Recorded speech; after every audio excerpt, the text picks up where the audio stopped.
Pemirsa, Kejaksaan Agung bersuara lantang dalam perkara penyidikan. Nama Nadiem Makarim pun telah resmi ditersangkakan. Kursi menteri yang pernah didudukinya kini tak lagi bisa dibanggakan, dinginnya ruang tahanan tak bisa dielakkan. Lantas benarkah penetapan tersangka ini murni hasil pembuktian atau ada skenario politik yang tersembunyikan? Kita bahas informasi ini pemirsa bersama narasumber istimewa kita, Koordinator Masyarakat Anti Korupsi Indonesia Maki Boyamin Saiman. Assalamualaikum Mas Boy, apa kabar? Waalaikumsalam, baru landing di Solo ini, kabar baik. Baru landing di Solo nih, jangan lupa oleh-olehnya nanti ya Bang Boy kalau ke Jakarta. Ini kita dapat oleh-oleh dari informasi tentang penetapan tersangka Nadiem Makarim, Bang Boy. Ini kalau saya lihat dari yang beliau sampaikan bahwa kebenaran akan terungkap, bahwa dia sama sekali tidak mendapatkan sepeser pun begitu. Nah, konstruksi dari kasus ini dulu nih Bang Boy. Artinya apakah ini adalah inisiatifnya memang dari seorang Nadiem Makarim bertemu Google, kemudian membuat proyek mungkin ya laptop Chrome OS Chrome device itu. Nah, di situ yang disalahgunakan oleh penyelenggara eksekutornya atau memang dari awal sebenarnya Bang Boyamin? Bahkan saya melihatnya dari sisi perencanaan, bahkan kalau boleh mengatakan ini kerugiannya total loss senilai proyek itu. Karena apa? Kalau ini perencanaan bagus, nggak mungkin akan mengambil ini barang sebenarnya. Kalau versi saya loh ya. Karena Chrome OS ini tidak fungsional maksimal gitu. Dia harus di internet yang tinggi. Terus kedua sistemnya hanya untuk pembelajaran dan untuk ujian. Gitu. Untuk yang lain-lain tidak bisa gitu. Padahal fungsi laptop ini kan juga untuk ngetik, untuk Microsoft Word, untuk Word gitu. Macam-macam itu semua harus berfungsi. Sementara ini hanya bisa diakses berkaitan dengan fitur-fitur Google gitu. Dan ini menurut saya sesuatu yang menurut saya tidak fungsi maksimal ini bahkan tidak berguna gitu. Jadi dan itu terbukti di sekolahan-sekolahan, bahkan saya mampu menyita milik teman saya di Purwokerto gitu, yang saya bawa itu barangnya tidak pernah dipakai katanya. Di sekolahan di Solo juga hanya untuk ujian, tidak fungsional untuk pembelajaran maksimal juga enggak. Apalagi kalau untuk fungsi-fungsi untuk ngetik, untuk Excel, untuk perhitungan segala macam itu tidak maksimal karena ini sistemnya aplikasinya yang hanya di Google gitu. Sementara kalau laptop yang di laku pasaran itu ya Google bisa, Microsoft bisa, Baidu yang milik Cina bisa, semua aplikasi semua bisa masuk, TikTok bisa, kalau akun-akun bisa masuk gitu. Dan itu kalau alasannya bahwa Google ini bisa dikunci tidak untuk judi online dan tidak untuk pornografi seperti yang didalilkan selama ini, ya handphone anak-anak kita aja bisa kita kunci kok gitu, apalagi laptop yang lain. Itu alasan yang dicari-cari kalau sejak awal bahkan gitu. Kalau ditanyakan ini apakah mulai dari kapan itu, apakah hanya di pelaksanaan? Enggak juga kalau versi saya, karena perencanaannya yang buruk. Dan seperti yang dikatakan oleh Kejaksaan Agung tadi, bahwa ini dianggap gagal pada era menteri sebelumnya ketika uji coba. Kenapa dipaksakan? Itu yang utama sebenarnya ya udahlah, kita bermain pada pola yang seperti Kejaksaan Agung, kerugian diduga 1,9 sekian, hampir 2 triliun. Itu kan dari diduga diduga juga tidak fungsional tadi maksimal, dan kemudian tender yang diatur atau bahkan tidak ada tender ini karena sudah ditunjuk barang sejak awal. Itu kan nggak boleh Yudi, menunjuk barang sejak awal itu, bahkan nunjuk merek itu udah nggak boleh gitu, dan berarti, tidak ada tender kan otomatis. Maaf saya potong Bang Boyamin. Maaf saya potong. Berarti kalau misalnya gitu bisa disimpulkan bahwa ini bukan karena keteledoran, bukan karena markup di dalam kasusnya karena memang sebenarnya dibutuhkan, tapi dari awal pun ini sudah direncanakan untuk dilakukan penyelewengan dan bisa jadi laptop Chromebook ini hanya sebagai dalih saja. Apakah gitu? Ya, belum tentu sejauh itu juga, tapi kan indikasi-indikasi ada Yud gitu. Dan barang ini coba dibeli di pasaran ada nggak? Nggak ada. Itu loh. Jadi sebenarnya produsen itu diduga hanya untuk menyediakan karena kebutuhan ini gitu. Ya, nanti Kejaksaan Agung saya kejar untuk juga meminta pertanggungjawaban pemborongnya. Karena 1,9 tadi yang menikmati kan pemborong. Memang Pak Nadiem bisa aja Rp1 pun tidak. Tapi rumusannya kan pasal 2 dan pasal 3. Menguntungkan diri sendiri atau orang lain, pihak lain. Dan itu pemborongnya itu nanti yang harus juga dimintai pertanggungjawaban. Kalau sudah pemborongnya juga dimintai pertanggungjawaban, akan bangunannya utuh, Yudi. Jadi ini siapa yang kemudian menikmati juga? Siapa pemilik perusahaan yang memprodusen ini? Mereknya kan Jet itu. Pak Boyamin, kalau misalnya kita ngambil sudut pandang dari sisi Nadiem Makarimnya sendiri, apakah mungkin intervensi politik juga ada dalam penanganan ini? Ya, itu saya fokus ngawal kasus ini kan, bahkan sampai ke Australia ngejar juristan supaya bangunannya utuh. Kalau memang juristan itu kaki tangannya atau kepercayaan Nadiem, maka untuk menjadikan Nadiem tersangka lebih sempurna gitu. Tapi kan belum bisa didatangkan, dan itu urutannya kan jelas bagaimana ini komunikasi segala macam, dan sudah dirancang rapat-rapat tertutup. Itu dugaan-dugaan itu kan semua terbukti. Kalau dianggap politik ya nggak apa-apa, silahkan aja.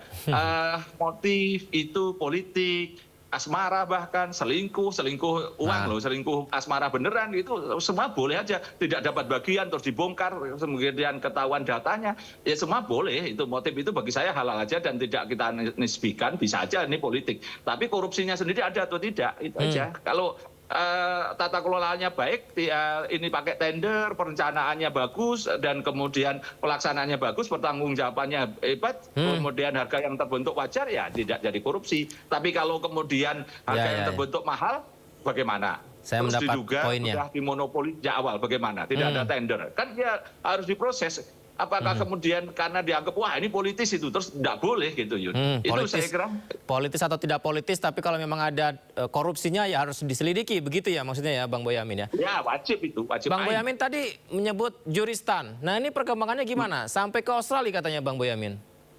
Ya masih di sana, diduga pernah memang pergi ke Amerika dan ke Afrika Selatan, tapi dugaan terakhir sudah kembali ke Australia gitu. Dan makanya saya dorong Kejaksaan Agung segera menerbitkan DPO, habis itu diurus red notice ke Interpol, nanti kita minta pemerintah Australia untuk memulangkan yang bersangkutan. Dan kemarin baru proses red notice ini kan memang perlu proses diumumkan dulu, terus kemudian diajukan ke Interpol Perancis, itu baru nanti diumumkan kan. Dan sebenarnya bisa tanpa harus Interpol, tapi antar pemerintah juga bisa. Tapi lebih sempurnanya ini kalau dimasukkan Interpol dan nanti Australia memulangkan. Dan saya yakin Australia akan memulangkan yang bersangkutan. Kita tunggu aja aksi aktifnya Kejaksaan Agung bersama Kementerian Luar Negeri dan Kementerian Hukum HAM untuk memulangkan juristan supaya bangunannya ini sempurna, kasusnya ini seperti apa sih gitu.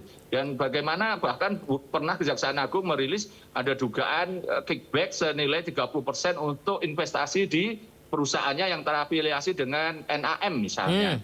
Nah, nanti itu saya kira harus dibuktikan juga, karena tidak boleh kemudian melempar isu kemudian tidak dibuktikan. Memang sebenarnya sejak awal saya konsentrasi ini nilai barang berapa sih? Ada markup enggak? Ketemu ada dugaan markup, itu sebenarnya memang kuncinya di sana, dan diduga 1,9 itu kan keuntungan tidak wajar itu, meskipun kalau dihitung itu adalah 20%. Tapi kan nilai barang karena sampai puluhan triliun enggak wajar jadinya keuntungan itu gitu. Dan inilah yang kuncinya. Boleh prosesnya nggak benar, boleh bahkan tidak tender, tapi harga terbentuk wajar dan bisa fungsional, nggak ada masalah. Gitu loh. Tapi ketika ini tidak fungsional, kemudian diduga monopoli, tidak tender, harga yang terbentuk itu markup, itu baru terjadi dugaan korupsinya gitu. Juristan ini saya dengar adalah staf sus yang juga memimpin sejumlah rapat virtual Zoom ya Bang Boyamin, dan mengarahkan Sri Wahyuningsi dan Mulyasyah menggunakan Chrome OS ini. Itu adalah salah satu perannya? Iya, kan juga sudah dirilis oleh Kejaksaan Agung perannya juristan, bagaimana kenapa dia jadi tersangka. Selain Pak Nadiem memimpin rapat yang kemudian jadi tersangka hari ini, kan juga juristan. Kenapa jadi tersangka? Ya karena sering beberapa kali melakukan rapat dan mengarahkan PPK gitu. Bahkan staf khusus ini nampak kekuasaannya di atas direktur jenderal. Direktur jenderal ini kan seperti tidak ada fungsinya gitu. Dan inilah yang selalu membuat tata kelola buruk kementerian-kementerian kita. Ternyata staf khusus ini lebih berkuasa daripada dirjen, lebih berkuasa dari sekjen. Bahkan juga malah mengatur tender, mengatur proyek kan gitu kan. Dan ini suatu yang memang memukul kita semua gitu, dan ini harus diperbaikan tata kelola. Kalau perlu staf khusus itu dihapus, apalagi yang dari parpol itu lebih ngeri kadang-kadang. Masih, Yud. Bang Boyamin, ini mungkin pertanyaan yang sering ditanyakan kepada Anda, tidak hanya soal pendidikan ya, entah soal haji, entah soal yang lain gitu. Berarti apakah memang lemahnya pengawasan salah satu dalam hal ini terhadap program pendidikan nasional juga? Jadi proyek-proyek dengan keadaan kayak kita butuh ini untuk mendukung pendidikan ini, jadi itu lebih leluasa untuk dikeluarkan. Pengawas tertinggi kita, sistem kita itu kan di DPR. Nah, DPR itu terbagi dua yang porosnya itu. Satu, merasa tidak enak mencampuri karena itu urusan eksekutif, nanti khawatir diduga punya kepentingan, maka mereka pasif. Nah, yang kedua ini yang bahaya, mereka malah ikut bermain, malah ikut tender atau membawa perusahaan untuk ikut tender dan bahkan titip anggaran, dana aspirasi dan lain sebagainya. Padahal jadi harus mengawasi, dua-duanya tidak ngawasi. Yang satu pasif tadi nggak ngawasi, yang kedua malah ikut bermain. Gitu. Dan ini memang lemahnya pengawasan kita. Legislatif ini kan tidak pernah bersuara keras segala macam terhadap yang sistemik begitu. Mereka hanya spontanitas atau ada bahkan dugaan karena tidak diterima permintaan CSR-nya keras itu ada, tapi kemudian diam. Gitu. Jadi ini pengawasan, kalau nanti saya berharap Kejaksaan Agung mampu melacak siapa-siapa yang diduga pengawas yang bermain itu, kok bisa sekian hal yang bisa, apalagi KPK juga menangani kasus Cloud itu yang 400 miliar konon katanya, dan itu diduga ada markup atau ada dugaan monopoli juga, diatur-atur juga. Kita tunggu semua berproses ini.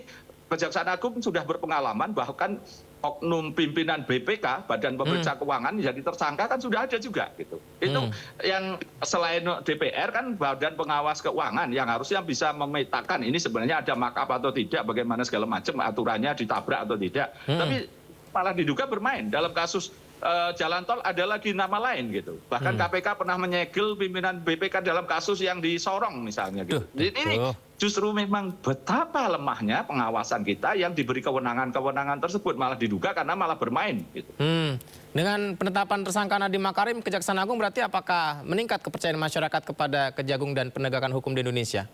Ya mudah-mudahan, karena pada posisi ini kan sebenarnya saya sudah menyuarakan ini. Kalau ini sampai pada level bahwa yang menentukan diduga tidak tender dan menunjuk barang dan kemudian sebenarnya tidak fungsional segala macam itu sampai pucuk pimpinannya memang harus jadi tersangka. Justru kalau tidak jadikan tersangka malah banyak pertanyaan masyarakat, loh ini apa kok malah tidak berani menyentuh menteri gitu. Nanti misalnya kuota haji misalnya gitu, masyarakat juga bertanya, loh kok menterinya tidak tersentuh juga gitu. Meskipun jadi alat buktinya kurang cukup. Ya kita tunggu semua berproses, dan apapun kita sambut dengan gembira satu sisi bahwa ini dibongkar, kedua juga sedih gitu bahwa tata kelola kita betapa buruknya gitu Yud. Bahwa masa zaman sekarang kayak BTS Kominfo gitu, 80% kerugiannya. Kenapa? Setelah kita teliti ternyata pemancarnya ada, ternyata kita cek ditanam di pohon yang tinggi di Papua gitu. Masa berani kayak gitu? Jadi ini sesuatu yang menurut saya Chrome OS ini apakah fungsional atau tidak aja masih banyak pertanyaan. Bahkan ada saya diskusi dengan teman-teman yang bahkan pernah nangani awal-awal di kasus ini yang sudah pindah tugas itu, dia juga berkeyakinan ini total loss harusnya. Tidak bisa dipakai maksimal kok gitu loh. Baik, saya sampai garu-garu kepala nih Bang Boyamin. Terima kasih. Terima kasih banyak Bang Boyamin ya. Nanti kita berdiskusi lagi ya Bang Boyamin, izin ya untuk bisa melengkapi tidak hanya kasus ini, banyak kasus lain ya. Selamat beraktivitas di Solo Bang Boyamin. Selamat malam. Assalamualaikum. Malam. Pemirsa, calon striker Timnas, informasi berikutnya. Calon striker Timnas Emiliano Jonathans resmi jadi WNI. Seperti apa hikmat naturalisasi pembacaan WNI-nya? Setelah jeda, Indo Prime segera kembali.